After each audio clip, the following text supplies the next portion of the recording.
하나님의 말씀을 봅시다. 하나님의 말씀 요한복음 4장 32절에서 38절까지 보도록 합시다.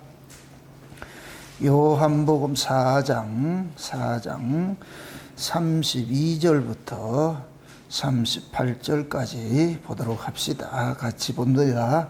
가라사대 내게는 너희가 알지 못하는 먹을 양식이 있느니라. 제자들이 서로 말하되 누가 잡수실 것을 갖다 드렸는가 한데 예수께서 이르시되 나의 양식은 나를 보내신 이의 뜻을 행하며 그의 일을 온전히 이루는 이것이니라. 너희가 넉 달이 지나야 추수할 때가 이르겠다 하지 아니하느냐. 내가 너희에게 이르노니 눈을 들어 밭을 보라. 휘어져 추수하게 되었도다. 거두는 자가 이미 삭도 받고 영생에 이르는 열매를 모으나니 이는 뿌리는 자와 거두는 자가 함께 즐거워하려 하게 함이라. 그런즉 한 사람이 심고 다른 사람이 거둔다 하는 말이 옳도다. 내가 너희로 노력지 아니한 것을 그대로 보내었노니 다른 사람들은 노력하였고 너희는 그들의 노력한 것에 참여하였느니라. 아멘. 기도합시다. 아버지 하나님, 이 한 시간도 우리의 눈을 열고 귀를 열고 마음을 열어서 만대로부터 감추었던 하나님의 비밀들을 보고 듣고 깨달아지는 은혜를 우리에게 허락해 주옵시기를 원합니다. 역사의 마지막 때가 가까운 때에 하나님께서 이 시대 만물을 통하여서 우리에게 계시하고 있는 그 하나님의 뜻이 무엇인지를 분명히 잘 알게 하시고 지금이 잘 때인지 깰 때인지 때를 분별할 수 있는 은혜를 더하여 주옵시기를 원합니다. 또한 지금 씨를 뿌릴 때인지 아니면 추수할 때인지 시기도 제대로 알고 우리의 믿음 생활할 수 있도록 우리 하나님 도와주시기를 원합니다. 이 한 시간도 주께서 우리의 눈을 열고 또 감추었던 비밀들을 잘 깨달아 알 수 있는 그런 하늘의 지혜도 우리에게 허락해 주시옵소서. 연약한 종 홀로 두지 마옵시고 성령의 감동하심이 힘있게 역사하셔서 이 한 시간도 하나님의 말씀을 올바로 잘 깨닫고 증거하기에 부족함이 없도록 도와주시옵시기를 원합니다. 그래서 오늘 또 예수님께서 추수하러 오셨는데 그 추수하는 대상이 무엇이고 무엇을 추수하는지 오늘 또 이 말씀을 통해서 깨닫는 시간 될 수 있게 도와주시옵소서. 감사를 드리옵고 그리스도 되신 예수님의 이름으로 기도합나이다. 아멘. 하나님이 이 땅에 방문을 하는 것은 그것이 종말이다 이럽니다. 종말. 하나님께서 개입을 하는 그 순간 그건 역사이든 사람이든 끝을 맞이하게 되어 있습니다. 우리가 창세기 1장을 볼 것 같으면 태초에 하나님 천지를 창조하시니라 했는데 그 창조된 세상이 2절의 모습입니다. 혼돈과 공허와 흑암이 깊음 중에 있는 그것이 이 세상의 모습이에요. 그러한 때에 하나님께서 말씀으로 이렇게 갈라내는 일을 하십니다. 그것은 곧 뭐냐, 하나님이 역사에 개입을 하기 시작했다는 얘기예요. 그래서 제가 창세기 1장을 강의를 할 때 하나님께서 이 땅에 오신 것은 신방으로 오신 것이다. 자기 백성들 찾으러 오셨기 때문에. 그래서 갈라지는 그런 일들이 일어나거든요. 갈라지는 일들이. 그래서 너희와 저희를 갈라내고 하늘 백성과 땅의 백성을 갈라내고 그것이 낮과 밤으로 이렇게 갈라지는 일들이 일어나는 거거든요. 그것이 곧 뭐냐? 종말인 거예요. 종말. 갈라짐을 당하는 자 입장에서는 종말인 거예요. 종말. 우리는 모두가 뭐냐? 예수 그리스도를 믿음으로써 예수 그리스도가 우리에게 찾아오면 우리는 종말을 맞이하는 거예요. 그 종말을 일컬어서 오늘 이 본문에서 뭐라 하느냐? 추수라 하려나, 추수. 알다시피 예수님께서 사마리아에 있는 그 수가성이라는 그 여자의 그 동네에 가가지고서 물길로 오는 그 여자를 만나게 됩니다. 이건 일부러 예수님 찾아가신 거예요. 찾아가신 거예요. 근데 그 수가성 여자가 낮 12시에 정오에 이제 물길로 왔는데 근데 예수님이 찾아가셔가지고서 그 여자에게 땅에 있는 우물의 물이 아니고 예수님께서 주시고자 하는 그 물을 그 여자에게 주겠다 그러는 거예요. 그 물은 뭐냐? 나중에 성령이 임하게 될 것 같으면 그 물이 우리 안에서 솟아나는 걸 알게 됩니다. 그래서 예수님께서 내가 주는 물은 영원히 목마르지 않는 물이다 그러잖아요. 영원히 목마르지 않는 물은 건 뭐냐? 우리가 하늘의 생수를 먹을 때 성령이 우리 가운데 오면은 성령께서 우리에게 하늘의 말씀들을 계속해서 공급을 해 주시잖아요. 하늘의 말씀을 공급을 받아야 가람이 없어요. 땅의 말은 아무리 들어도 날 먹고 나면 소금물같이 갈증을 유발하고, 세상에 저 아프리카 원주민들이 물을 찾는 그 이제 뭡니까 일들을 하는데 기가 막힌 걸 내가 봤어요. 원숭이를 가지고서 물 찾는 일을 하는데 원숭이를 먼저 잡으려고 어떻게 하느냐? 요만한 굴 속에다가 나무가 이렇게 파져 있을 것 같으면 나무가 옹이가 진 그 속에다가 원숭이가 좋아하는 열매를 그다 집어넣는 거예요. 그럼 원숭이는 그 열매를 건지려고 하다가 펴서 손을 집어넣고 잡으면 안 놓는 거예요. 이게 원숭이들의 특징인 거예요. 원숭이들이. 그러니까 이걸 그 열매를 놓지 않으니까 거기에 빠져나오지 못하니까 그러면 그 사람은 그 원숭이를 잡아가지고서 그래가지고 그 원숭이를 아주 목마르게 한다는 거예요. 목마르게. 그렇게 해놔놓고 어떻게 하느냐? 소금을 자꾸 준다는 거예요. 소금을. 그게 소금을 주게 될 것 같으면 원숭이는 그 소금을 계속해서 먹는다 그래요. 그것이 먹을 것인가. 한참을 있다 보면은 갈증이 생겨가지고서 그리고 원숭이를 풀어놓는데 그럼 그 아프리카 원주민은 그 원숭이를 쫓아가는 거예요. 그럼 원숭이는 어디로 가느냐? 물이 있는 것을 기가 막히게 안다는 거예요. 그래가지고서 이 원주민들이 원숭이를 통해서 물을 찾는 그 일들을 하더라고요. 그러니까 원숭이한테 소금을 주는 것은 그 소금을 주게 될까, 소금을 먹게 될 것 같으면 갈증을 유발시키니까 그것이 마치 뭐와 같으냐면 이 세상이 주는 물과 똑같은 거예요. 이 세상이 주는 물은 계속 갈증을 유발시켜요. 갈증을 유발. 그래서 그 세상에 주는 물로서 갈증이 유발된 사람들은 이 세상의 것으로 인하여서 만족을 누리지를 못해요. 그 하나님께서 그러한 사람들에게 뭐냐, 예수님이 오셔가지고서 영원히 목마르지 않은 그런 샘물을 주신다고. 지금 어떻게 볼까 수가성 여자가 그런 모습에 걸려 있는 거예요. 알다시피 수가성 여자는 남편이 참 여자는 남편 갈아치우는데 선수인 모양이라. 남편을 많이 갈아치웠잖아요. 근데 예수님께서 맨 마지막 남편으로 갔어요. 그럼 이 여자가 정오에 물을 기르러 왔다 이 이야기는 뭐냐?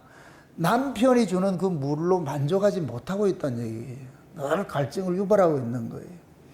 그래서 예수님께서 마지막 신랑으로 찾아가는 거예요. 마지막 신랑으로. 그러니까 이 여인은 예수를 만나고 나가지고서 이제는 세상에 대한 갈증이 싹 사라져 버렸죠. 그냥 물 퍼먹는다 이렇게 보지 마시란 말이죠. 예수님께서는 이 수가성 여자를 이렇게 찾아가가지고서 영원히 마르지 않은 그런 샘물을 주겠다고 그렇게 약속을 하고 나가지고서 요 사건을 뭐라고 하느냐? 추수 사건이다. 추수한 사건이다. 요 수가성 여자하고 이야기를 할 때 제자들은 그때가 점심때니까 동네에 들어가가지고서 빵을 사러 갔는데 빵을 사가지고서 예수님 앞에 딱 왔더니까 예수님이 그러는 거예요. 제자들은 자기들이 그 빵을 사온 걸 예수님 앞에 나눠주니까 예수님께서 난 너희들이 알지 못하는 양식이 있느니라. 그 제자들이 뿔 따고 나가지고서 얍삽하게 숨겨놨다고 혼자 그렇게 먹을 수 있냐고 막 이렇게 원망을 했겠죠. 그러니까 내가 너희들이 알지 못하는 양식이 있는데 그 양식이 뭐냐? 아버지께서 내게 주시는 자들을 내가 마지막에 살려내는 거를. 지금 어떻게 볼 것 같으면 예수님께서 이 수가성 여자를 먹은 거예요. 수가성 여자를 하나님께서 구원을 시키라고 하신 자들을 예수님께서 일일이 찾아가 가지고서 구원을 해내는 것이 그것이 곧 예수님의 먹을 양식이라 그렇게 하는 거예요. 우리 양식 이러면 뭐 밥 먹고 배 돌리게 하는 것이라 그러게 하는데 예수님께서 정의하는 그런 양식은 아버지의 뜻을 온전히 행하는 것이 아버지의 뜻을 온전히 행하는. 그럼 아버지의 뜻이 곧 뭐냐? 아버지께서 주신 자들을 마지막 날에 다시 뭐 한다? 살리는 것이라 그러잖아요. 이렇게 될 것 같으면 예수를 만난 사람은 마지막이 돼버려. 예수를 만나게 될 것 같으면 그 사람은 마지막이 되어버리고 다시 살리심을 받게 되는 것이에요. 그럼 이 얘기 이렇게 될 것 같으면은 예수님께서 오셔가지고서 누구를 찾아가서 만나면은 그 사람은 기존의 세계로부터 뭐가 되느냐? 빼내심을 입게 되잖아요. 빼내심을 입게. 이렇게 빼내심을 입는 것을 무엇이라 그러냐? 추수라 그런다. 추수. 그렇게 볼 것 같으면 예수님께서 이 땅에 뭘 오셨느냐? 추수하러 오셨죠. 하나님께서 예수님을 추수꾼으로 보낸 거예요. 추수꾼으로. 그럼 그 추수꾼들을 보내는데 추수할 양식이 있을 거 아니에요. 양식. 추수할 그 곡식들이 있을 거 아니에요. 그 추수할 그 곡식들이 누구냐? 창세전의 어린 양의 생명책에 농명된 자들이 있죠. 창세전의 어린 양의 생명책에 농명된 자들은 모두가 다 뭐냐? 예수를 믿을 자들이에요. 하나님께서 예수 그리스도를 믿어지게 해줘서 뭐 하느냐? 구원을 하시는 거거든요. 그러니까 창세전에 어린 양의 생명책에 농명을 했다 이 얘기는 농명된 자들을 사도행전에서 뭐냐? 영생 주시기로 작정된 자들은 다 예수를 믿더라 그러잖아요. 그럼 그것을 역으로 이렇게 살펴볼 것 같으면은 창세전에 영생 주시기로 작정되지 않는 자들은 예수를 못 믿는 것이죠. 그러니까 우리가 지금 예수가 믿어진다는 건 놀라야 돼요. 이게 요즘에는 예수 믿는다 이럴 것 같으면은 그게 대한 감흥이 없어요. 그게 대부분 뭐냐? 자기가 믿는 것으로 생각을 하고 있는 거예요. 내가 믿을 수 있다고 생각할 것 같으면 감흥이 없어요. 왜? 주권이 내게 있으니까. 내가 언제든지 믿고 싶으면 믿고. 어? 그러니까 그렇게 될 것 같으면 뭐냐? 예수를 믿는다는 것이 하나님의 선물이라는 것을 모르죠. 우리는 모두가 뭐냐? 하나님의 선물을 받았어요. 선물을.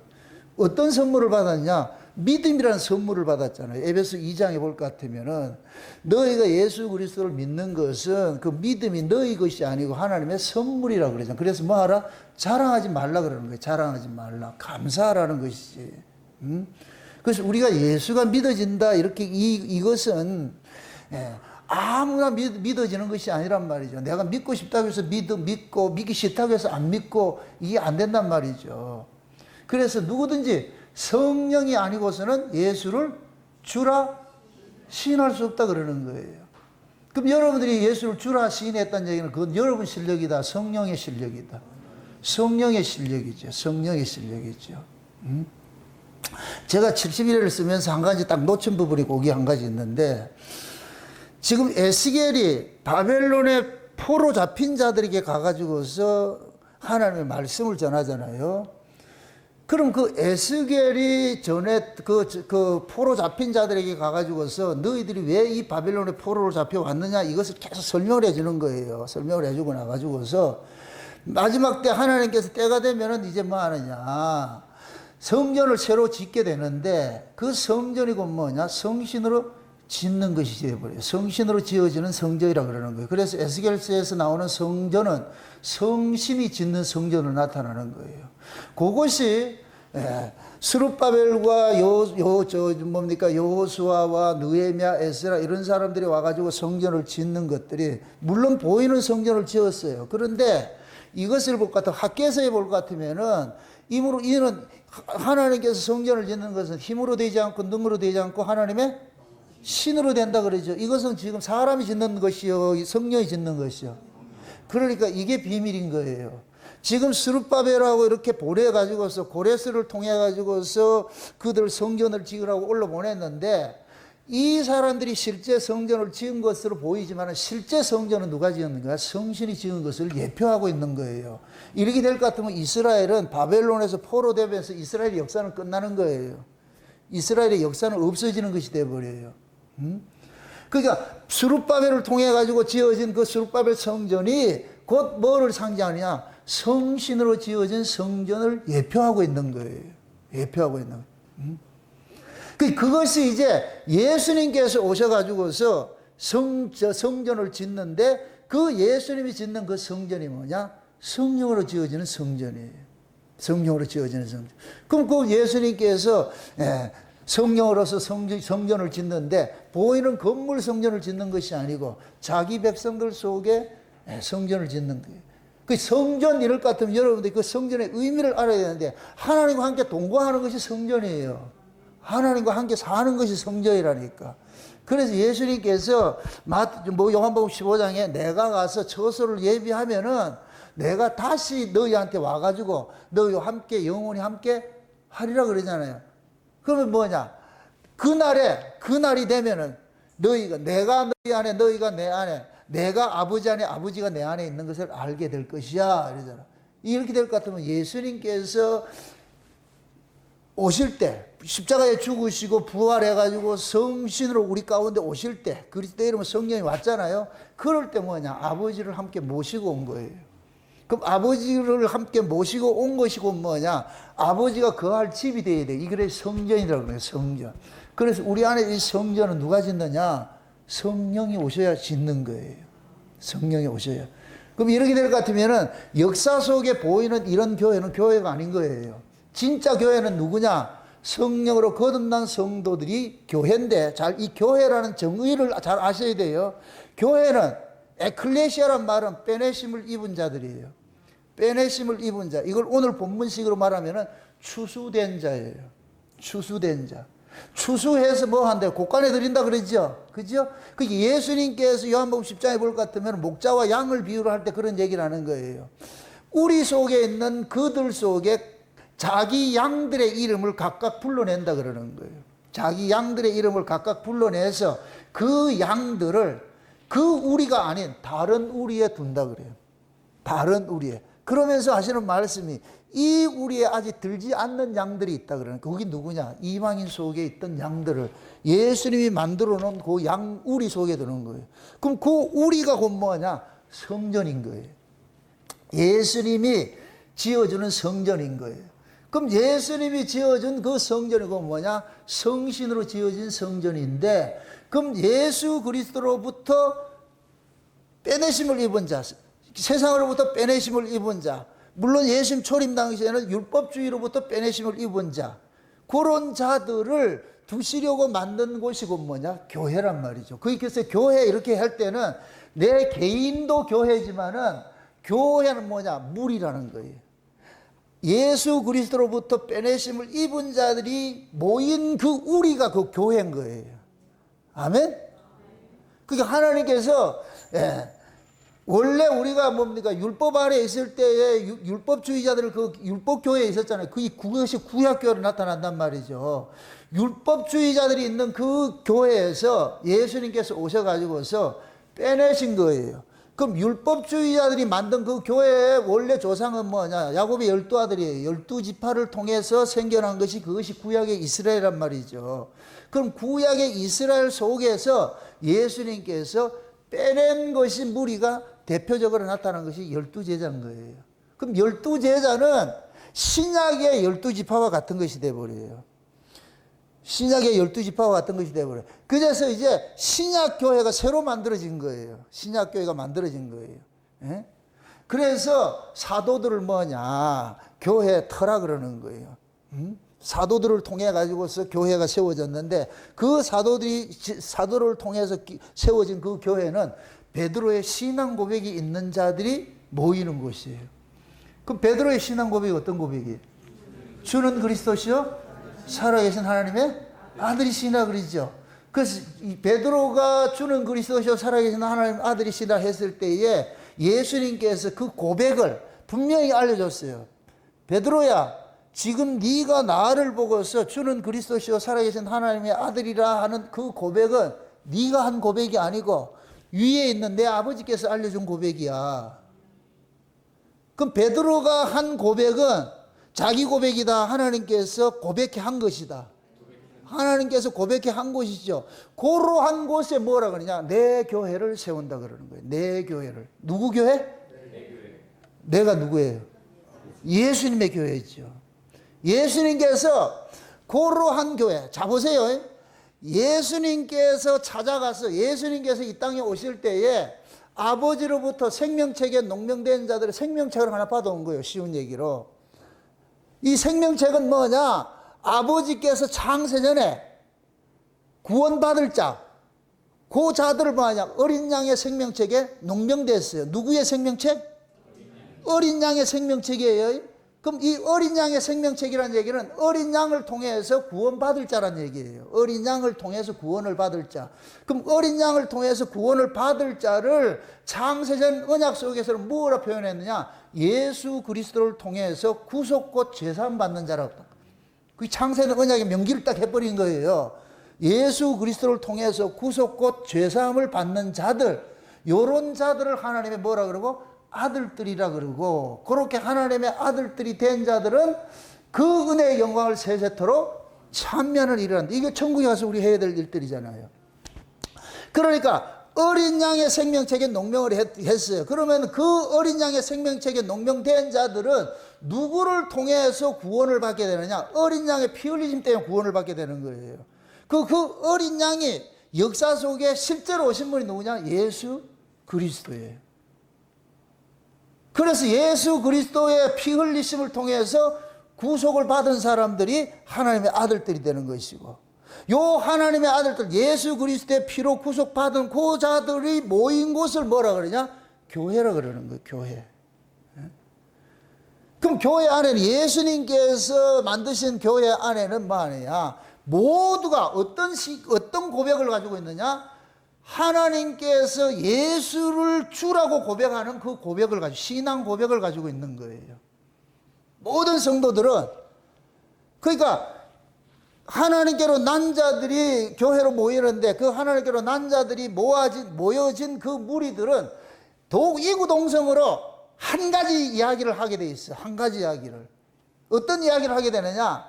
하나님께서 예수 그리스도 어떤 분인지를 알게 해주는 신지식이 있는 거예요. 그 계시가 있단 말이에요. 계시가. 그러면은 그 계시를 받은 자들은 모두가 이구동성으로 주는 그리스도시요 살아계신 하나님의 아들이시니다, 이 고백이 나온 거예요. 그럼 주는 그리스도시요 살아계신 하나님이다 아들이란 이 고백은 모두가 하는 거예요? 창세전에 그렇게 고백하도록 예정된 자들만 하는 거예요? 예정된 자들만 하죠. 맞습니까? 그래서 예수님께서 오셔가지고 모두를 구원하는 게 아니에요. 수많은 무리가 쫓아올 때 예수님 뭐라 그래요? 다 돌아가라 그래요. 돌아가라 그래요. 천국에서 심지 않는 자는 다 뽑힌다 그러는 거예요. 이 얘기는 아버지께서 내게 주지 않는 자는 너희들 다 떠나간다니까, 너희들이 나를 믿는다는 게 안 된다니까. 그걸 요런 걸 잘 볼 것 같으면 지금 이 시대 전도하는 건 전부 엉터리예요, 엉터리. 전도는 교회 불러오는 게 전도 아니에요. 교회 왔다고 그 사람 구원받았다 착각하면 안 돼요. 분명한 뭐가 있어야 돼요? 신앙 고백이 있어야 돼요. 그거 자기 고백이에요? 하나님께서 해주게 하는 고백이에요? 하나님께서 해주게 하는 고백이죠. 그 고백이 있어야지 자기가 예수 믿으라 이러니까 야, 얘 믿어줄게 하는 그 믿음이 아니에요. 그건 자기 믿음의 주체는 내가 아니고 하나님이 가지고 계시기 때문에. 그래서 하나님께서 주시는 그 믿음을 받은 자들은 예수 그리스도를 뭐 하느냐? 구주로 영접을 하게 돼 있어요. 구주로 영접하게 돼 있어요. 그걸 이렇게 생각을 해보세요. 예수님께서 오셨을 때에 구약교회가 있었어요. 구약교회는 율법을 지킴으로 의로워진다는 그 교리를 가지고 있었어. 율법 지킴으로 의로워진다는 교리를 가지고 있어. 근데 예수님께서 오셔가지고 얘들아, 너희들이 율법을 지켜서 의로워지는 것이 아니고 하나님께서 보내신 자를 믿어야 의로워지는 거야. 그 이야기를 한 것이 로마서예요. 로마서의 주제는 뭐냐? 율법의 의가 아니고 예수 그리스도를 믿음으로 난 의다, 이거 얘기하는 거예요. 두 가지 의를 이야기하는 거예요. 두 가지 의를 이야기해요. 율법으로 난 의는 의가 만드는 거예요. 내가 할 수 있어. 내가 믿겠다고 하면은 믿는 거예요. 그게 구약이라는 거예요. 구약. 근데 그 율법으로 난 의를 가지고서 예수를 믿은 사람이 있어요, 없어요? 없어요. 전부 다 예수를 뭐 했느냐? 십자가에 못 박는 일을 했죠. 앞장섰죠. 율법을 가장 잘 지켰다고 하는 자들이 예수를 죽였다는 거 잊지 마세요. 보세요. 인간의 열심이 특심할수록 그 사람이 예수를 죽일 확률이 높아요. 왜 그러냐? 열심 자체는 나쁜 것이 아니에요. 그런데 그 열심의 근원이 자기 것이 됐을 때에 예수님께 오실 것 같으면 내가 일으킨 그 의를 부정을 해버린다니까. 하나님 나라는 네 의로 들어가는 것이 아니고 하나님께로 난 의인데 그건 예수 믿음으로 난 의야. 그러면은 율법을 지켜서 의롭다고 여기고 있는 이 사람이 열심히 특심한 사람일수록 예수님께서 오셔서 그 의가 아니라고 할 것 같으면 여기에 대해서 순순히 맞습니다 이렇게 할 사람은 없어요. 내가 부정당하는데 예수님이 오시기 전까지만 해도 내가 율법을 지킨 그 의를 가지고서 선생 노릇하고 지도자 노릇하고 상자에 앉아서 대접받고 그렇게 취급을 받았는데, 쉬운 말로 성자 취급을 받았는데 예수님께서 오셔가지고 그거 아니라고 하니까 거기에 대해 순수하게 내 잘못했습니다 이렇게 할 사람은 없다니까. 다 뿔따고 내죠. 화를 내죠. 그래서 이놈들이 얼마나 교묘한가. 그 어리석은 군중들을 동원을 해가지고서 예수를 십자가에 못 박는 거 하는 거예요. 이거 꼭 뭐 하느냐. 조폭두목들이 그런 거예요. 조폭두목들이 하는 짓이, 조폭두목 절대로 자기 손에 피를 안 묻혀요. 그 은근히 얘기를 한단 말이에요. 같이 앉아가지고 얘기를 할 때, 그 새끼 그 말 더럽게 안 들어먹네. 야, 그 참 손 좀 보기는 해야 되는데. 이러면은 꼭 밑에 이 어줍잖은 애들이 지가 가지고 영웅심에 발로 해가지고 간다니까. 나중에 가가지고서 그것이 사건화 터져갈 것 같으면 조폭두목은 시킨 적이 없거든. 그 아래 사람이 지가 알아서 기가지고 해버리잖아요. 요 유대인들 바리새인들이 곧다고 짓을 하는 거예요. 조폭두목들 짓을 하는 거예요. 그래서 우리는 안 죽였다 이렇게 하는 거예요. 누가 죽였느냐? 그 군중들이 예수를 죽였다 이렇게 핑계를 잡는 거예요. 그게 이제 나중에 성령이 와가지고서 오순절 성령이 임하고 나니까 그들의 죄들이 낱낱이 다 발가벗게 되잖아요. 다 고발당하잖아요. 근데도 그들이 어떻게 되느냐? 고백하지 않고 내가 잘못했습니다 하지 않고 억지로만 그들은 이빨을 갈고 있잖아요. 분노를 머금고 있잖아요. 자, 넌센스 퀴즈입니다. 오순절 성령 임하고 나가지고서 베드로와 요한이 가가지고 너희가 죽인 이 예수를 예수 하나님께서 살리셔가 주와 그리스도를 되게 했다 이렇게 했을 때 그 말에 찔림을 받은 사람이 누구예요? 잘 여러분들 이해하셔야 돼요. 바리새인들이었을까요? 예수 죽여라 했던 군중들일까요?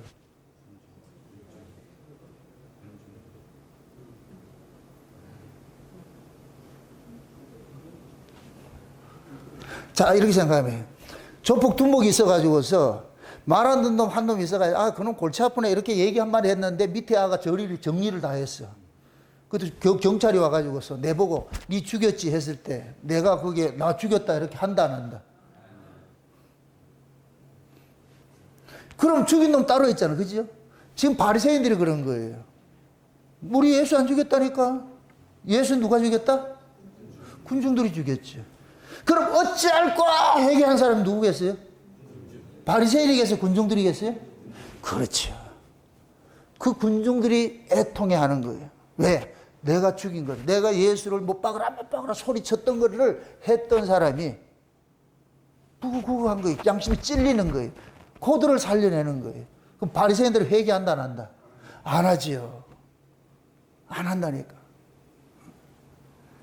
그러니까 내가 예수님에 대해 여러분들도 마찬가지예요. 여러분들이 내가 참 죄인 중에 괴수구나, 내가 진짜 악한 자구나 이런 것들이 알아져야 그 예수님과 나와 연관이 있어지는 것이지 나는 그렇게 나쁜 사람이 아닌데 내가 뭐 그렇게 나쁜 짓 하지도 않고 그래 나 착하게 살았는데 이럴 것 같으면은 그 사람은 예수와 상관없는 사람이 돼버려요.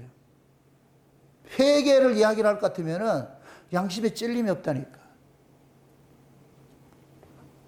제가 과거에 율법에 특심할 때는 드러난 죄를 안 지었어요. 드러난 것을 엄두도 안 냈으니까 그때는 그냥 성경 보고 기도하고 교회 집 이거밖에 없었으니까. 그러니까 내가 착한 사람이죠.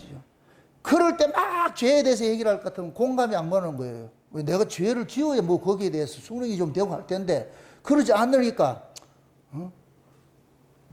근데 내가 은혜를 읽고 보니까 겉으로 드러난 죄는 아무것도 아니에요. 겉으로 드러난 죄를 유발시키는 그 원인이 내 안에 있어. 내 안에 있다니까. 이것도 한두 개 있는 게 아니고 켜켜이 쌓여 있어. 이게 없어지지 않아. 이게 깨달아지는 거예요. 이게 보여지는 거예요. 그러니까 말씀 앞에 설 것 같으면 맞습니다. 내가 죄인이네요. 이 고백이 나온다니까. 그러니까 하나님께서 자기 백성들을 구원을 하는 것들은 예수를 믿음으로 구원을 시키는데, 예수를 믿음으로 구원을 시키려면 걔가 예수를 믿어야 되는데, 예수는 누가 믿는다? 자기가 죄인인 줄 아는 사람이래 예수를 믿을 거 아니에요. 그러니까 하나님께서 뭐 하느냐, 말씀을 통해 가지고서 우리의 죄를 낱낱이 고발하는 일들을 하는 거예요. 그래서 예수님께서 이 수가성 여자도 구원을 할 때에 먼저 구원을 주는 것이 아니고 그 여자의 과거사를 확 까발리는 거예요. 같이 이야기하면서 뜬금없이 뭐하냐, 신랑 데려와 그러잖아. 그게 여자는 깜짝 놀라는 거예요. 어떤 놈을 데려와야 됩니까? 첫째 놈이요, 둘째 놈이요, 셋째 놈이요, 넷째 놈이요. 그 예수님께서 그러잖아요. 그 신랑 마을에서도 그것이 네 신랑 아니다 그러잖아. 네 신랑 아니다 그래. 응? 그러니까 이 여자의 그 과거사를 예수님께서 먼저 고발해가지고 그 죄를 고발시키는 거예요. 고발시킨단 말이죠. 그 죄를 고발시키는 건 뭐냐? 수가성 여자가 죄인이라는 사실을 드러내는 일을 하는 거예요. 네가 이런 죄인이라니까, 이런 악한 자라니까, 악한 자라니까. 응? 그러니까 그 고발을 당하니까 이 여자가 어떻게 되느냐? 제사 지내야죠, 이러잖아요. 고발 안 당했으면 제사 지낸다, 안 지낸다? 안 지내죠. 그게 고발 당하니까 제사 지내야죠. 어디 갈까요? 그리심산에 갈까요? 저 예루살렘 성전에 갈까요? 예수님 뭐라 그래요? 여기도 아니고 저기도 아니고 때가 되면 신령과 진정으로 예배할 때가 오는데 그때는 어떻게 하느냐? 예수 그리스도가 그 속에 들어올 때 이게 성령이 온다는 거예요. 성령이 임하게 될 것 같으면은 그 성령이 임하면 그때부터 뭐 하느냐? 예수 그리스도의 의를 힘입어서 하나님 앞에 나아가는 일들이 일어난다는 거예요. 그게 예배라 그러는 거예요. 예배. 그래서 예수님께서 수가성 그 여자에게 구원을 하고 나가지고서 요 사건을 지금 누구한테 가르치고 싶은 거냐? 제자들한테 가르치고 싶은 거예요. 제자들은 지금 예수님에 따라다녀도 아직까지 헛개비라, 헛개비. 예수님 제자들 따라다녀도 몰라요. 예수님 하는 일을 몰라요. 만약에 얘네들이 팍떡 알아먹었을 것 같으면 안 된다니까. 그건 육으로 알아지는 것이지요. 그래서 3년 반 동안 예수님 쫓아다녀도 결국 예수님 십자가 질 때 다 하이방 놓는 거예요. 다 도망가는 거예요. 이건 그 뭐냐? 육으로 안 된다는 걸 고발을 하는 거예요. 고발을 해서. 그래서 나중에 성령이 오고 나니까 그때부터는 뭐냐? 전부가 예수를 위해서 순교하는 자리로 나가잖아요.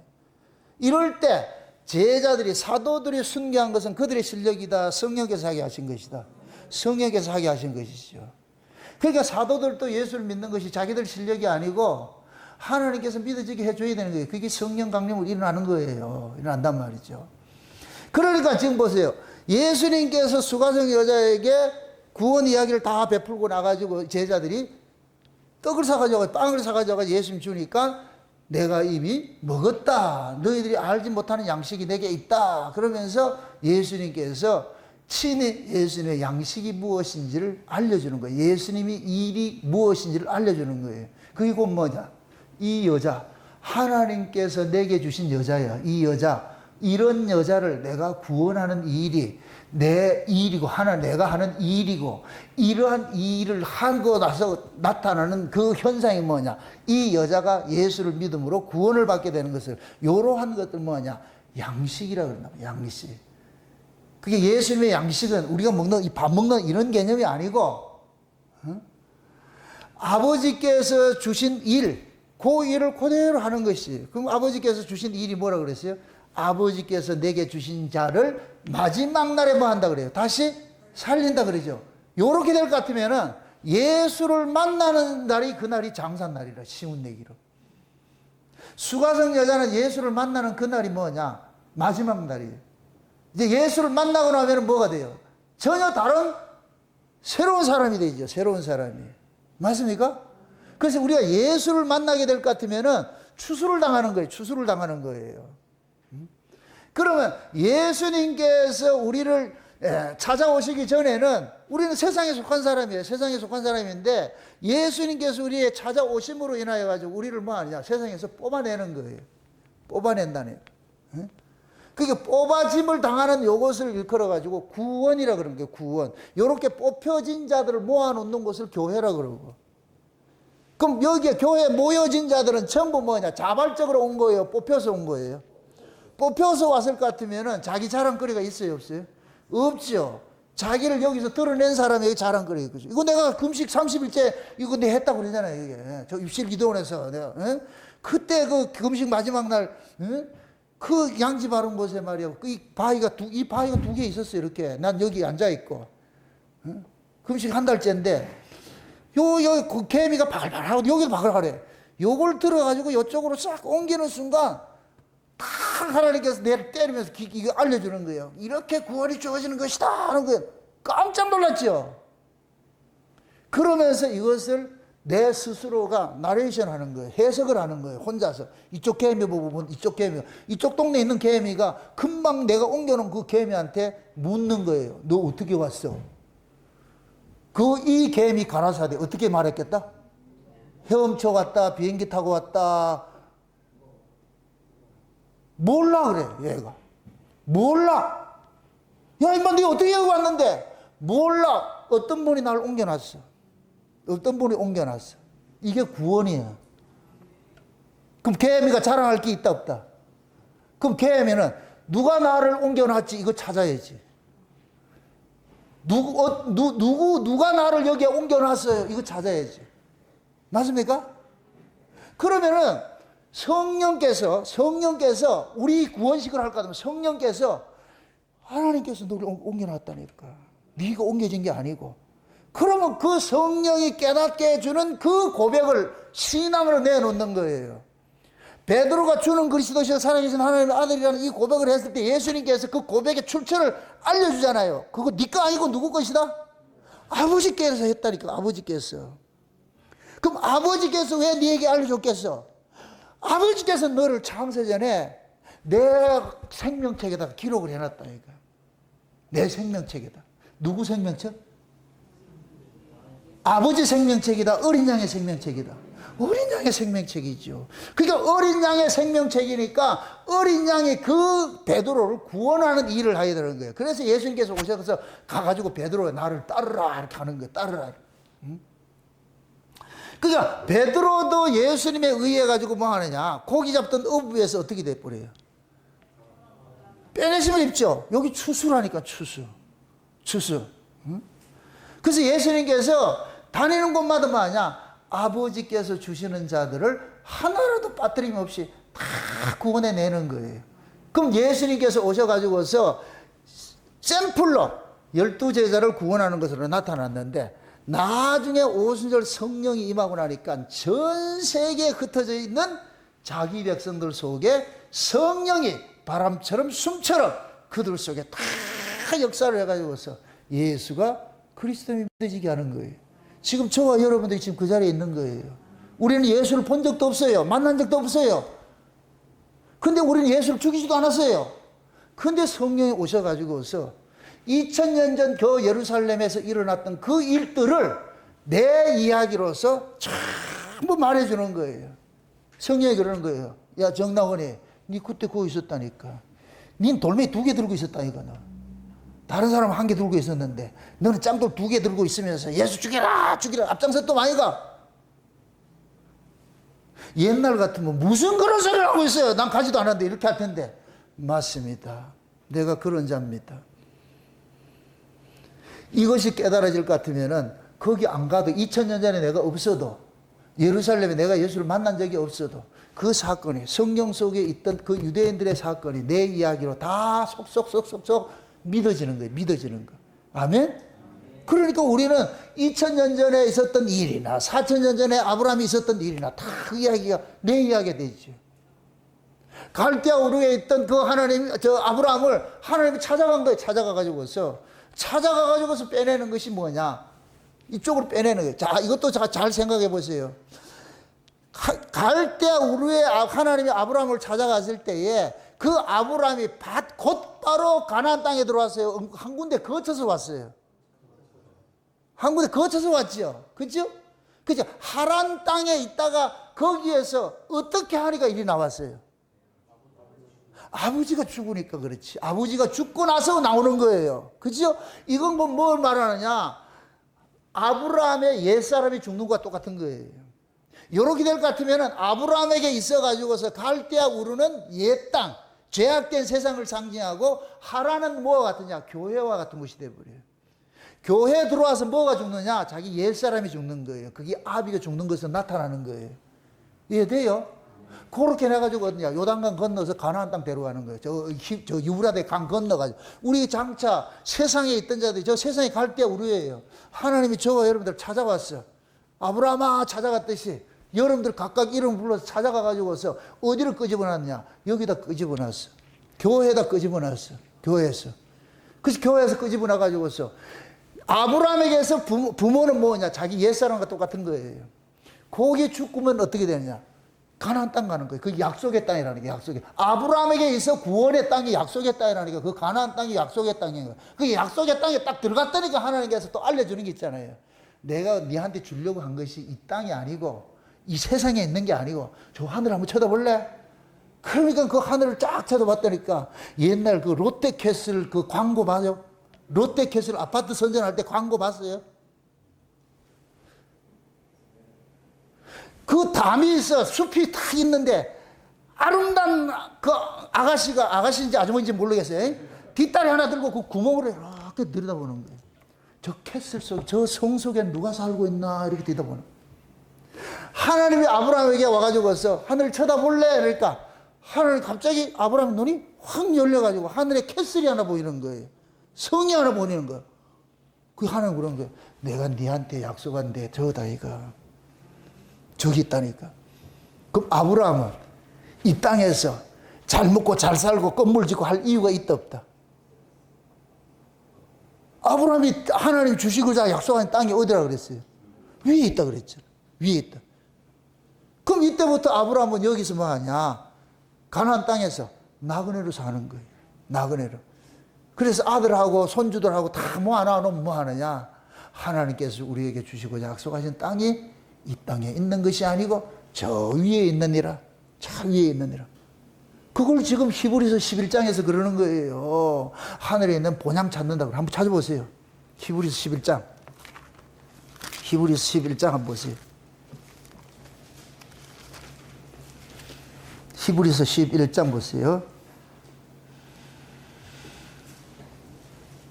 같이 한번 봅시다. 13절부터 봅시다. 13절부터 같이 한번 봅시다. 같이 한번 다 같이 시작. 이 사람들은 다 믿음을 따라 죽었으며 약속을 받지 못하였으되 그것들을 멀리서 보고 환영하며 또 땅에서는 외국인과 나그네로라 증거하였으니 이같이 말하는 자들은 본향 찾는 것을 나타냄이라.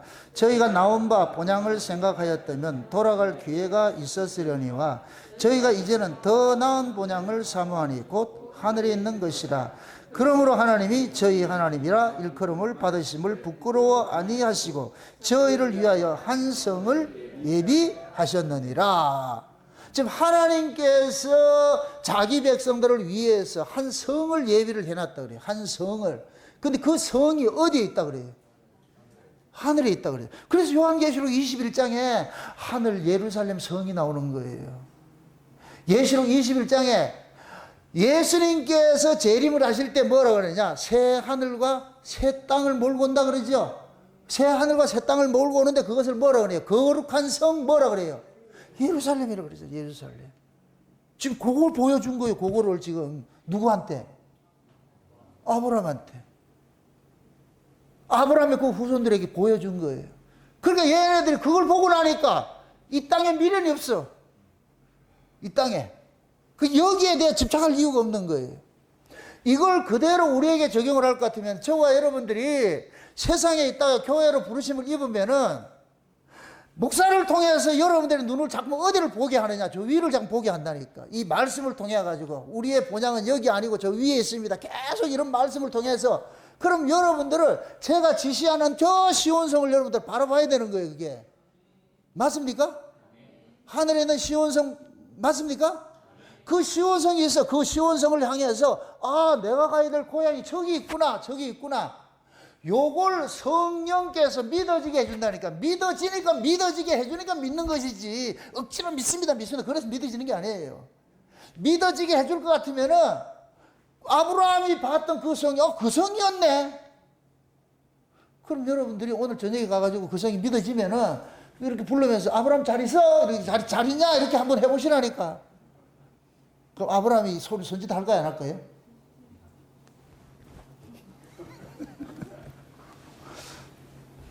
앞서간 믿음의 선진들 그거가 있잖아요. 거기 나중에 재림할 때 다 데리고 오잖아요. 다 데리고 오잖아요. 그래서 제가 이것을 400m 계주로 하는 거예요. 계주를.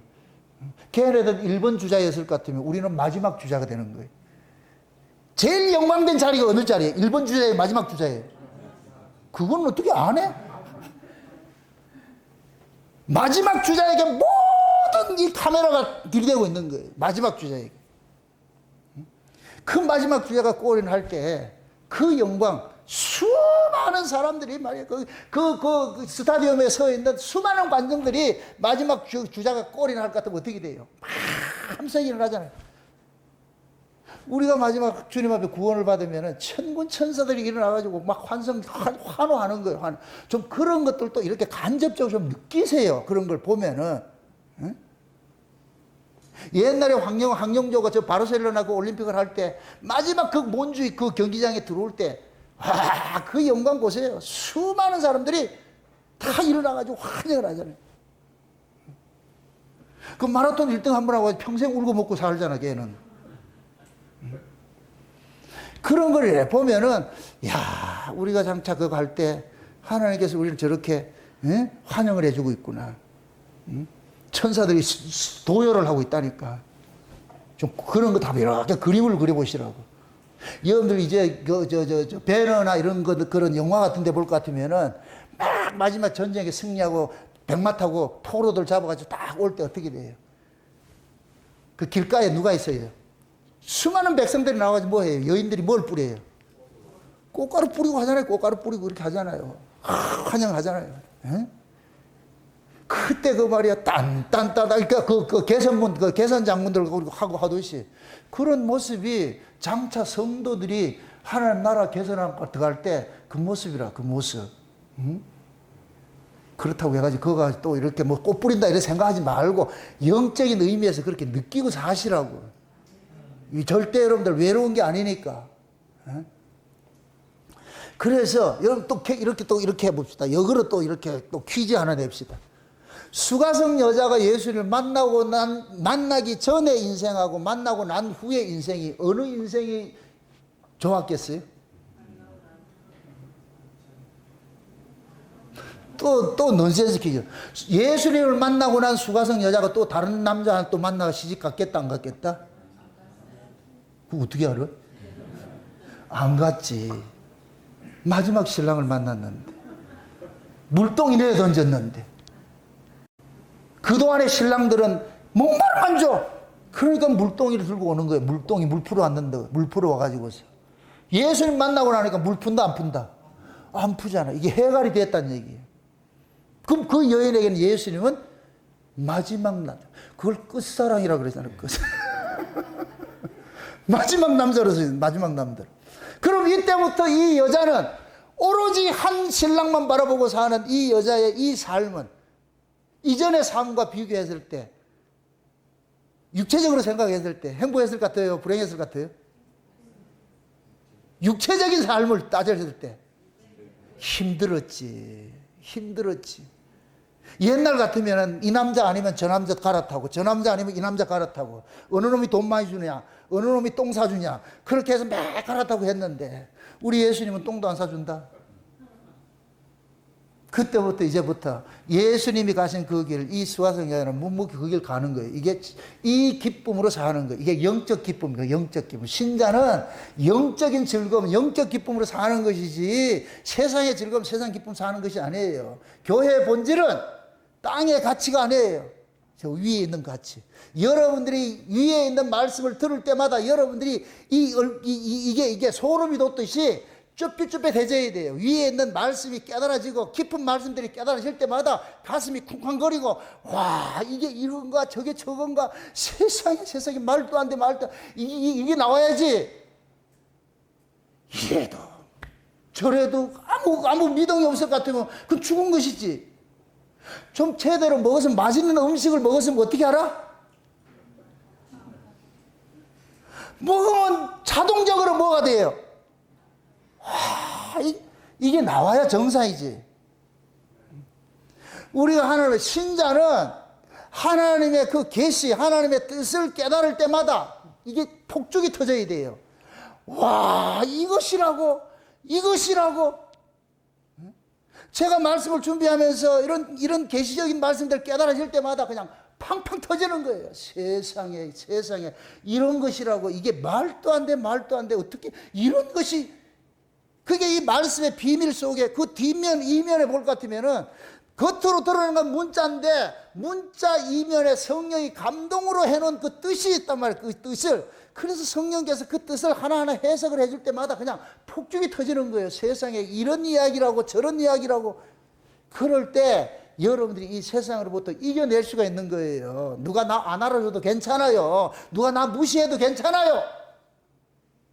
내가 늘 그러잖아. 그분이 내가 알고 내가 그분 하면 끝난다니까. 신앙을 여러분들 주변의 사람들에게 인정받으려고 하지 마세요. 주변의 사람이 인정 안 해줘도 섭섭해하지 마시라니까. 여러분들이 주님과 이 관계 안에 올바른 관계에 있을 것 같으면 주변의 사람의 시선에 신경 쓸 이유가 없어요. 솔직하게 여러분들 옛날 우리가 율법 아래 있을 때에 열심만 좀 내면 옆에 있는 사람들이 와, 집사님 어떻게 그런 믿음이 좋아, 이런 소리 안 들어봤어요? 그것도 안 듣고 무슨 신앙생활을 했다 그러노? 열심히 특심할 때는 주변의 사람들이 그래, 집사님 어떻게 그렇게 열심을 내, 어떻게 그런 믿음이 좋아. 과연 믿음이 있었어요 그때? 과연 신앙이 좋았어요? 없었어. 자기 열심이었지. 그것이 한번 깨져 가지고서 내 열심으로는 안 된다는 것을 이걸 스스로 한번 경험을 해봐야 돼. 그래서 한번 하나님께서 열심히 특심한 사람일수록 하나님께서 한번 사건을 딱 시킨다니까. 영적 우울증이 오도록 딱 만들어 버리는 거예요. 그래 가지고서 자기가 믿던 것이 전부 허구라는 걸 알게 돼. 내 열심이었구나. 그것이 깨달아지고 나가지고서 완전히 자기를 비움의 상태가 일어나야 돼. 그렇게 해서 하나님께서 다시 이렇게 세워가지고서 할 때에 나의 나 된 것이 모든 것이 하나님의 은혜라는 이 고백이 나오지, 율법 아래서는 절대로 이게 안 나와요. 그냥 들어서 들은 것들 립 서비스로 하는 것이지 실제 나타나는 게 아니라니까. 그래서 하나님 은혜가 우리에게 다가올 것 같으면은, 야, 내가 예수를 믿는다는 것조차 이건 내 실력이 아니고 하나님의 은혜라는 게 깨달아지고, 하나님의 말씀이 우리에게 깨달아진다는 것조차도 내 머리에서 나온 것이 아니고 하나님께서 깨닫게 주신 것이라는 게 알아질 때에, 그럴 때 이 말씀 하나하나가 전부 뭐가 되느냐? 하나님의 은혜로 보여주는 것들이 되는 거예요. 그래서 여러분들이 그 기쁨들을, 내 안에서 일어나는 이 기쁨들, 이 생수의 강이 이 안에서 터져나와야지. 밖에서 아무리 길어가지도 안 돼. 길어서 물을 길어서 그렇게 먹으려면 안 되고. 이 속에 예수님께서 수가성 여자 보고 그러잖아요. 네 속에 뭐가 터진다 그래요? 생수의 강이 흘러 터진다 그러죠. 자, 보세요. 창세기 2장에 볼 것 같으면은 하나님의 동산인데 에덴에서 흐르는 강물이 있어. 동산을 적시고 그래. 이렇게 될 것 같으면은 동산하고 에덴하고는 위치적으로 어떤 위치가 돼요? 에덴에서 흐르다 그러잖아요. 물은 아래에서 위로 흘러요, 위에서 아래로 흘러요. 이렇게 될 것 같으면 동산 위에 누가 있어요? 에덴이 있죠. 맞습니까? 그러니까 그 생명수, 그 생수의 강 발원지가 어디예요? 동산이에요, 에덴이에요? 에덴에 그러잖아요. 에덴에. 그죠? 그 에덴에서 흐르던 그 강물이 동산을 적시고 내 갈래를 갈라지죠. 그죠? 그런데 이것이 에스겔서에 올 것 같으면은 성전에서 물이 쫄쫄쫄 흘려요. 그럴 것 같으면 에덴이 뭐가 되는 거예요? 성전이죠. 성전은 누가 있는 곳이에요? 아버지가 사는 곳이지. 그럼 에덴이 어떤 곳이냐? 하나님이 계신 곳이라. 맞습니까? 하나님이 계신 곳이에요. 그걸 예수님께서 수가성 여자에게 네 속에 생수의 강이 흘러넘친다 그래요. 네 속에. 그럼 그 에덴이 지금 어디로 들어왔다는 얘기예요? 수가성 여자 속에 쑥 들어온 것이지. 그럼 그 수가성 여자가 뭐냐? 여러분이라니까, 여러분. 지금 우리가 수가성 여자 같은 게 예수님께서 우리 안에다 뭐하냐? 생수의 강을 여기다 두었어요. 그 생수의 강이 어디에서 흐른다 그랬어요? 에덴에서 흐른다 그랬죠. 그 에덴은 하나님이 계신 곳이잖아요. 그 하나님이 지금 어디 들어와 있어요? 여기 들어와 있잖아요. 맞습니까? 여기 들어와 있으니까 거기에서 뭐가 나오느냐? 계속해서 하늘에 있는 말씀들을 우리에게 공급을 해주는 거예요. 계속 공급을 해주는 거예요. 그 공급해주는 그 말씀을 우리가 먹으면은 가람이 없어. 그 말씀이 우리로 하여금 뭐하냐? 세상을 이기게 하는 거예요. 세상을 이기게 한다니까. 응? 지금 예수님께서 수가성 여자에게 그거 주러 온 거예요. 그거 주러 왔다고. 응? 그렇게 해서 가라는 그 물을 계속 먹고 살던 이 여자는 난 12시만 되면 물길로 와야 돼. 난 12시만 되면 그거는 또 가져가면 또 떨어지고, 가져가면 또 떨어지니까. 근데 예수님을 만나고 나가지고서 물길로 오는 물동이를 내가 던져버리고, 이제부터 나 이런 물을 안 먹어! 이제 예수님이 주는 그 물 먹고 살겠다고 해가지고. 그럼 또 무엇입니다? 이 여자는 그럼 물 안 먹고 살았어요? 이 여자가 자기의 존재 의미를 아는 거예요. 내가 살아가는 의미를 알게 된 거예요. 이제는 뭐냐? 예수 때문에 내가 산다는 걸 아는 거예요. 예수님 때문에 산다는 걸 아는 것을 이제는 이 여자가 뭐냐? 물동이 내 던지는 걸 나타나는 거예요. 그렇게 예수님께서 오셔가지고서 수가성 여자를 추수를 싹 해버렸어요. 추수를 했어요. 그러면서 예수님이 그런 거예요. 보라! 넉 달이 지나야 너희들이 추수할 때가 된다고 하는데, 근데 이미 밭이 휘어져 추수할 때가 됐다 그러잖아요. 예수님께서 오신 것은 율법 아래에 있는 자들을 추수하러 왔어요. 율법 아래에 있는 자들을 은혜 아래로 옮겨놓으러 왔어요. 옮겨놓으러 왔어요. 이제 예수님께서 옮겨놓는 이 일을 했을 것 같으면, 예수님이 가시고 성령이 오게 될 것 같으면, 이제부터 제자들이 무슨 일을 하느냐? 추수꾼이 되어야 되는 거예요. 추수꾼이. 그래서 예수님께서 제자들 보고 그러잖아요. 너희를 추수꾼으로 보낸다 그러는 거예요. 심지 않는 것을 너희들에게 거두게 한다 그러잖아요. 누가 심었고? 그렇죠. 예수님이 심은 것들을, 창세전에 아버지께서 심어놓은 것들을 성령이 임하게 될 것 같으면 제자들이 이제 가가지고서 그들을 찾아내는 거예요.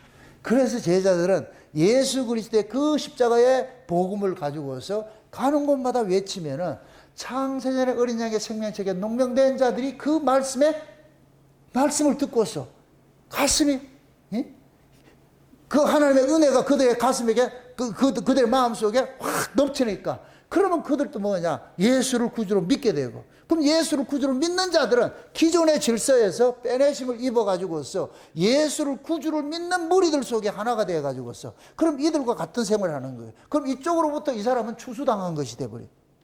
맞습니까? 그럼 이 무리들과 같이 있을 것 같으면 전부 다 그 무리들, 모인 무리들은 무슨 자랑하고 살겠어요? 누구 자랑하고 살겠어요? 자기를 이쪽으로 불러주는 그 예수 자랑하고 살겠죠. 맞습니까? 그럼 저와 여러분들이 지금 이 울산 목양교회가 그런 교회라고 할 것 같으면 여기에 모인 멤버들은 전부 누구 자랑해야 돼? 예수님 자랑해야죠. 예수님을 자랑하는 그 사람이 진짜 예수로부터 추수당한 사람이에요. 그런데 예수를 자랑하지 않고 자기 잘난 걸 자랑했다. 그 사람은 추수당한 사람이 아니라니까요. 여기에 모여 있는 사람들은 모두가 뭐냐? 저부터 여러분 모두가 우리는 예수 그리스도로부터 추수를 당해왔기 때문에 우리 자랑거리는 아무것도 없어요. 우리가 자랑할 것은 딱 하나밖에 없어. 예수밖에 없어. 아멘? 근데 이 예수는 모두가 믿는다. 창세전에 어린 양의 생명책에 농명된 자만 믿는다. 농명된 자만 믿는다 그러잖아요. 그래서 사도 바울이 고린도전서 쓸 때 그러잖아요. 십자가 도가 멸망하는 자들에게는 미련하게 보이는데 우리에게는 하나님의 뭐라? 능력이라 그러잖아요. 십자가. 그게 십자가는 어떤 사람에게는 그것이 구원의 능력이 되지만 어떤 사람에게는 저주로 보이는 거예요. 그게 예수님의 십자가를 저주로 보는 사람이 있고 어떤 사람은 예수님의 십자가를 구원의 능력으로 보는 사람이 있고, 그 하나님께로 난 사람들은 예수님의 그 십자가를 자기를 구원해주는 하나님의 능력으로 믿게 되는 것이고, 어떤 사람들은 예수님의 십자가를 저주로 보는 거예요. 저주로.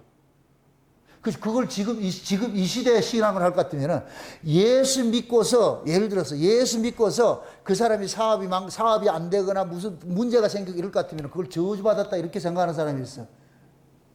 그건 육으로 보기 때문에 그렇죠. 그 사람 눈에는 뭐가 있느냐? 예수 믿으면 복 받고 잘 산다는 것만 있는 거예요. 그게 마치 복음인 줄 알고 있어. 그게 다른 복음인데. 그래, 진짜 예수를 만난 사람들은 내가 예수를 믿고 살아가는 삶 속에서 그것이 좋은 일이든 나쁜 일이든 개의치 않고 내가 예수를 주와 그리스도로 믿는 신앙 고백만 있을 것 같으면 내 삶에서 나타나는 것은 빈부, 귀천 이런 것들은 중요한 것이 아니에요. 그냥 그 속에 만족하고 살면 돼. 모든 것이 하나님 주신 분복이라 생각을 하고. 근데 우리는 그렇게 생각 안 하잖아요. 부자 되면 하나님께서 내게 복 줬다 생각하고 가난하면 안 줬다 생각하죠. 가난이 복일 수 있어요. 예를 들어서 부자여가지고 예수를 안 믿다가 가난해서 예수 믿었다. 어느 게 복이에요? 건강하니까 건강할 때는 싸돌아다니기가 바쁘다가 병 들어가지고 갈 데 없어 교회 와가지고 예수 믿었다. 어느 게 복이에요? 생각 잘해서 대답 한번 해보세요. 그 여러분들이 대답하는 대로 이루어진다 이럴 것 같으면 어떻게 될까요, 여러분들? 복과 저주를 자꾸만 나타나는 현상 가지고 보지 마시란 말이죠. 따라합시다. 복과 저주는 예수 그리스도로 결정된다. 아멘? 내가 망해서 예수 믿으면 복 받은 사람이고 내가 흥해서 예수 안 믿으면 저주 받은 것이고 이왕이면은 흥하고 예수 잘 믿으면 얼마나 좋아. 그런 사람이 좀 나타났으면 좋겠어. 아리마다 요셉이 가난하다 부자다. 부자지요. 그 아리마다 요셉이 예수님을 마지막 장사 전에 그 정도 여러분들 신앙 될 것 같으면 얼마나 좋겠어. 다 부자 되세요. 그런데 아리마다 요셉과 같은 그런 상태에서 부자 되면 얼마나 좋겠어. 근데 그런 신앙 아니고 부자 되면은 지금 잘 나오다가 부자 되면 어떻게 하냐. 사업이 바빠가지고서 교회를 안 나온다. 놀러 다니기 바쁘다. 그건 저주지, 저주. 그래서 제가 여러분들 보고 기도할 때 그러는 거예요. 하나님, 무엇이 더 중요한지를 깨닫게 해주셔가지고 하나님을 가까이 하게 할 수 있는 그 조건 다 하나님 만들어주세요. 어떤 사람에게는 재물이 저주일 수 있고 어떤 사람에게 재물이 복일 수도 있고 중요한 것은 여러분들의 관심사가 어디에 있느냐 그게 중요한 것이지. 우리는 과거에 떡으로 사는 그런 구조 속에 있던 자들이 다 빼내심을 입었어. 무엇을 먹을까 무엇을 마실까 무엇을 입을까 하는 그 구조에 있던 우리들이 예수 그리스도를 통해 가지고서 어디로 빼냈느냐. 의와 평강과 희락의 나라로 빼내심을 입어놔 버렸어. 그럼 신자는 살아가는 정체성이 달라야 돼. 무엇을 먹을까 입을까 이런 거 그런 거 쫓아갈 것 같은 그건 옛사람이에요. 옛사람. 그러나 그 가치를 넘어서서 의와 평강과 희락을 누릴 것 같으면은 그 사람이 지금 뭐하냐? 예수님으로부터 추수당한 사람이라. 추수당한 사람. 이렇게 추수당한 사람들이 모여있는 요곳을 교회라 그러는데 마지막에 예수님께서 자 보세요. 예수님께서 오셔가지고서 마태복음 13장에 볼 것 같으면은 하나님 나라의 비유를 쭉 설명하고 맨 마지막에 뭐냐? 바다에 그물 친 비유를 하고 하나님 나라를 끝내버려요. 그때 때가 될 것 같으면은 세상에 바다에다 그물을 쳤는데 각종 고기들이 다 들어왔잖아요. 그렇죠? 그 고기들이 들어왔는데 그 중에서 뭐 하느냐? 좋은 고기는 그릇에 담고 나머지 나쁜 고기는 버린다 그러죠. 그러면서 뭐 하냐? 의인들 중에서 악인들 중에서 의인을 골라낸다 그래요. 이거 다른 말로 의인들 중에서 악인을 빼내고 악인들 속에서 의인을 빼내는 거예요. 그럼 이렇게 생각해봤어요. 응?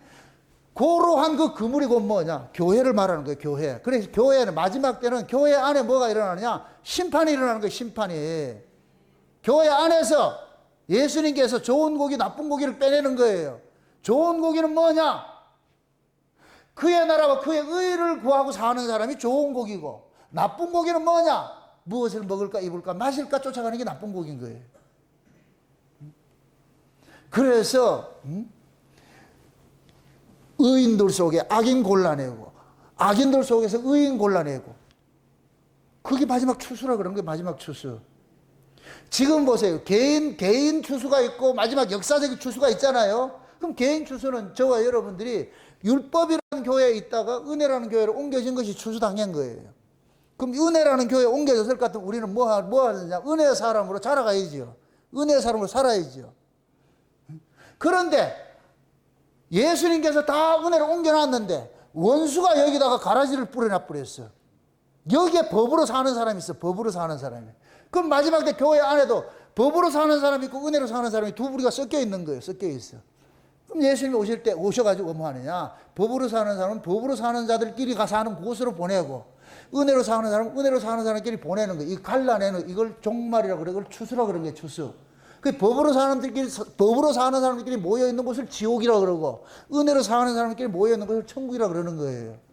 그것을 지금 여기 이 교회라는 울산 목양교회라는 여기 속에서 다 드러나는 거예요. 어떤 사람은 법으로 살고 어떤 사람은 은혜로 사는 거예요. 각자 자기 성향으로 사는 거예요. 어떤 사람은 염소 기질로 사는 사람이 있고 어떤 사람은 양의 기질로 사는 사람이 있고. 그럼 여러분들이 염소다 양이다. 우리 하은이가 뭐라 그랬다? 하은이 그러잖아요. 나는 염소 아니야. 나는 양이야. 여러분들이 그렇게 하셔야 돼요. 그게. 그럼 그걸 내가 구호를 외친다고 되는 거예요. 양으로 살아야 돼요.